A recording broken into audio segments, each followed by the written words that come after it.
All right, we've been getting some questions about the mount that we have on our canoe. So I'm just gonna kind of run over everything, the materials that we used and the process that we went about building our mount. Before I go into that, there's a couple warnings I wanna say. For one, the mount on this canoe was built specifically for this canoe, and that's with the understanding of how this canoe behaves in the water. We have a lot of experience. We've been in this canoe since we were maybe 10 years old, so we know it really well. The other thing is, because it's not a flat back boat and we build a transom on it, you have to be real careful with stability. We cannot just leave the canoe and the motor in the water. It'll tip right over. You have to have some type of weight up front, and I don't know how it works in like a flat back canoe or anything like that, but on this particular rig you got to be careful with stability issues. We call it solo stability, and that's what some of the testing video that we have on there is actually testing. Can the canoe stand on its own in the water without flipping over? The last thing is we wear the bottom off of this thing pretty regularly in the water that we run, because we can run such shallow stuff. So I wouldn't recommend doing this type of a build on a canoe that you can't repair the bottom easily, because you'll wear a hole in it and then it'll be useless. So this design originally started with a mount for a trolling motor, and we bought a little Minn Kota 55-pound thrust trolling motor and put it on this, and this structure right here, the tubing and then this plate, is what we made for the trolling motor. It hooked on. It was a slightly different plate that sat it up a little bit higher. Same concept though. It was real simple. These set screws right here, you just unscrew these and the whole mount would lift right off. It wasn't hooked on like it is now. So that's where this entire mount originated. It's just made out of 3/4 inch pipe. Elbows you can get through McMaster Carr. Same thing with the set screws, and all the materials that we got through McMaster Carr. Here we just took a piece of rubber, and this was just to protect the rail from vibration and also to help isolate vibration in there. Anything that we get, there's not much with a trolling motor, but it makes a difference on the mud motor. So when we decided to put a mud motor on this, we went back to the drawing board with this whole thing, and we already had a drawing of the canoe in Inventor. And so what we did is we went back in and basically drew up this mount and then made a mock mud motor in there. Tossed around tons of ideas with mounts and materials. We ran FEA, we did hand calculations, we did actual physical tests to see what type of weight you could put on the very tip of this canoe and how it would behave. And then we basically mocked up a mud motor in Inventor and applied the forces based on our calculations that this mount would be seeing and the canoe would be seeing. And that way we could determine what materials we need to use, what thickness, all of that type of stuff to make sure that this mount wasn't going to fail on us out in the field and it was safe. The materials we used on this, like I said, everything you can get through McMaster Carr. All this stuff in here is aluminum. The pipe is aluminum. It's 3/4 inch. These elbows you can get, they're just set screws that go in here to set your length or whatever. These right here hooking onto the rail of the canoe is something that we did add. It's not integral to the canoe.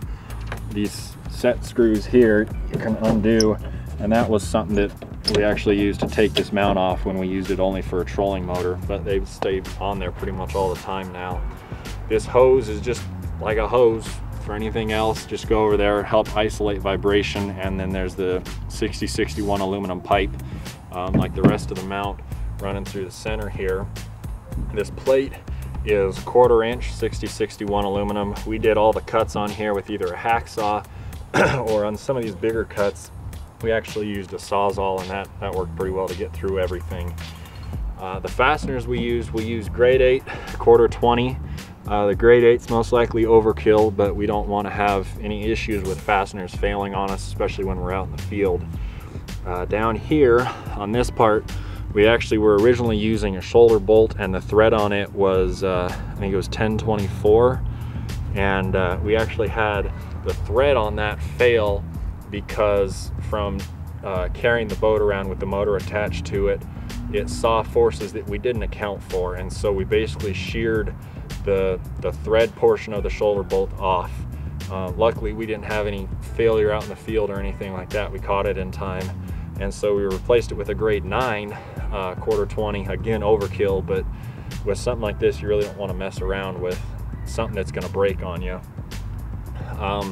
Same thing with the nuts and the washers. They're all grade 8 yellow zinc. We don't want to have to worry about anything with corrosion, especially out here dealing with the Salt Lake. You're dealing with some salt water if you can actually get out on the Salt Lake. Down here we use steel.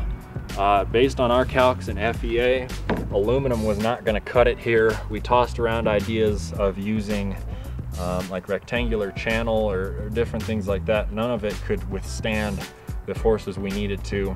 So we ended up going with 1/4 inch 40-41 steel, and just have 3 fasten points here. Again, fasteners are all the same. They're the grade 8. We ran a piece of, I think it's 1/4 inch, maybe 1/8 inch, I can't remember. Feels like 1/8 inch rubber on the back here, and that rubber acts for 2 things. One is to isolate vibration, and the other thing is it gives us frictional holding force, so that these holes are not the only thing that's keeping that force and pushing the canoe forward. We also have friction helping us with that. These bends, it proved to be pretty interesting. We didn't have anything to really bend them with, and so what we did is we took a torch and heated up these localized areas and then stuck them in the plug for a trailer hitch, and we'd heat that thing up and then get on that right away and bend it. Heating that area, it stayed centralized enough that we didn't get too big of a radius in our bend. We kind of got lucky on this. It was probably one of the most difficult parts of this whole build. So these are connected on with 3 holes into the fiberglass. On the back here, we've got some backer plates, just so we can really crank everything down and squeeze it together. The backer plate is just an inch, 1/8 inch 60-61 aluminum bar. And then again, we have rubber there to help with isolating vibration, because with a mud motor you're going to get quite a bit of vibration, especially with a single cylinder. So to get the mount connected to the canoe so that you can pick the whole thing up like this, we took a piece of U-channel.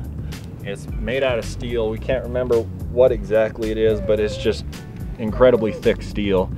And we cut it, put it in here, have 2 holes that go into the plate, and then it bolts on at either of these locations. And then there's a single hole, that's where that grade 9 is, that connects to the 2 steel bars that run back the side of the canoe. That's how the whole thing holds on. In the mount, we also, with the fasteners, we've got little vibration isolators in there. Again, the name of the game with this whole thing was try and isolate as much vibration as we can, because we knew we were going to see a lot of it. On the back of the plate here, we put a piece of that inch 60-61 aluminum, and that's actually something that we designed originally on our trolling motor mount. We call it an AHS. The technical name is the anti-hopper stopper.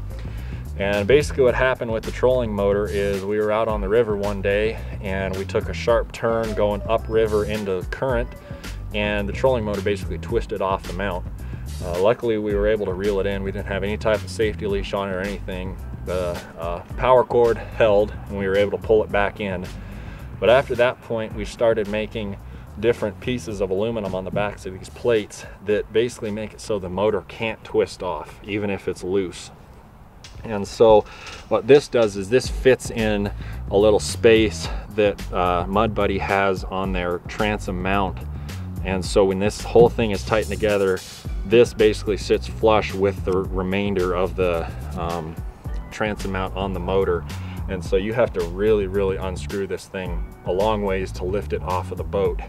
Same thing if you come around here, we got this piece of wood. It's just a 2x4 that we painted. This slit here is the same type of concept with that circle. It's just something more for that pad to go down in, and if it ever does get loose, it can't just twist itself off right away. It really has to be loose, and so we don't have to worry about stuff twisting off or flipping off on us, which just adds more safety. And also when you're spending that much money on something, you don't want it to go flying off and lose it at the bottom of the river or lake or whatever. These T's right here are what connects the pipe to the plate. and it's just, again, 60s, well, I don't know if it's 6061, it's aluminum. I think it is 6061. Same thing, set screws here, and these set screws actually come undone. We can disconnect it right here with this bolt, and then we can change out this plate and put our trolling motor plate back on here because it has to sit higher for clearance on this nose. I think that pretty well covers all the materials and what we used on this. We did end up tapping the plate, and that just allows us to put a transom light on there for running at night. We have set on each side, and that's completely unintentional, but when we put exhaust on the motor, the exhaust came back and it hit right where that light was, so we had to switch it to the other side. That pretty well covers it. We did have to make some additional adaptations to the Canoe down that way, as far as adding chines and stuff to control water flow, and then also make sure that this rail was hooked down adequately. But other than that, this mount, again, was designed specifically for this Canoe and this setup.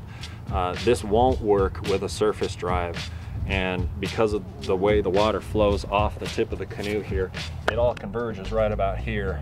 And if you have a surface drive coming down here, you got that drive box sitting right here, and that's going to create an immense amount of drag. Might work with an outboard, not sure. Works with the trolling motor because we go slow enough. But ideally it works best for the long tail, and that's what it was designed for. So this is just to kind of give you a visual how everything lines up, how far back everything sits. You can see that prop is pretty far back on the motor. And you can also see how high the motor does sit above the Canoe, which comes to that stability issue that I was talking about that you got to be so careful of. So to demonstrate what our AHS system does here, you can see this is completely tightened up, hooked on firmly. So I can take this and I can back it off. That's 6 half turns. I still can't get it to release even after that. Do a couple more. That's another 3. Still, you can see it's kind of starting to work loose. Still not doing it.